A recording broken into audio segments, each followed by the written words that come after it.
Murid-murid sekalian, tahukah anda, sudut bertentangan dalam sebuah sisi empat kitaran ialah sudut penggenap?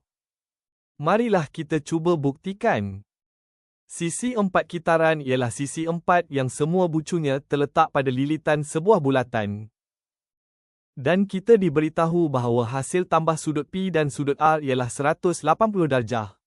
Dan sama juga bagi sudut bertentangan Q dan S. Bagaimanakah kita dapat hasil tambah dua sudut itu ialah 180 darjah? Kita mula dengan melukis dua jejari yang menyambungkan pusat bulatan dan dua bucu bertentangan. Kita juga tahu sudut pada pusat adalah dua kali ganda sudut pada bucu yang dicangkum oleh lengkuk yang sama. Jadi, kita boleh labelkan sebegini. Kita juga labelkan sudut bertentangan S sama seperti sudut Q. Sudut bagi satu putaran lengkap ialah 360 darjah. Maka, kita boleh tuliskan hasil tambah 2Q dan 2S ialah 360 darjah. Selepas permudahkan, kita dapat hasil tambah Q dan S ialah 180 darjah. Ini membuktikan bahawa sudut bertentangan sebuah sisi empat kitaran ialah sudut penggenap. Dengan menggunakan hubungan sudut bertentangan, mari kita cuba soalan yang senang ini. Rajah menunjukkan dua buah sisi empat kitaran. Cari nilai R dan nilai S. Daripada rajah, kita dapat tengok sudut S adalah bertentangan dengan sudut 75 darjah. Jadi, kita boleh tulis hasil tambah 75 darjah dan S ialah 180 darjah. Selepas hitung, jawapan bagi nilai S ialah 105 darjah.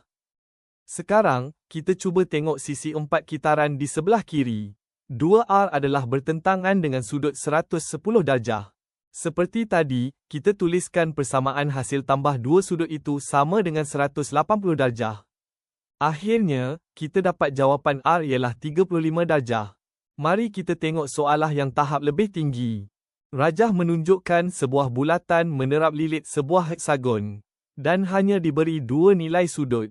Kita perlu menghitung nilai X. Berdasarkan rajah, bagaimanakah kita boleh gunakan hubungan sudut bertentangan itu?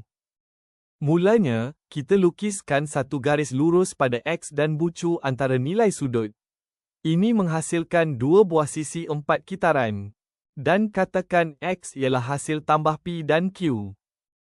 Berdasarkan dua sisi empat kitaran yang terbentuk, kita boleh tuliskan dua persamaan tentang sudut bertentangan itu.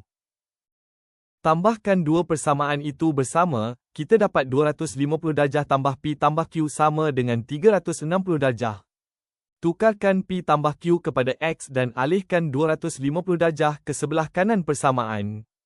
Kita dapat X ialah 110 darjah sebagai jawapan.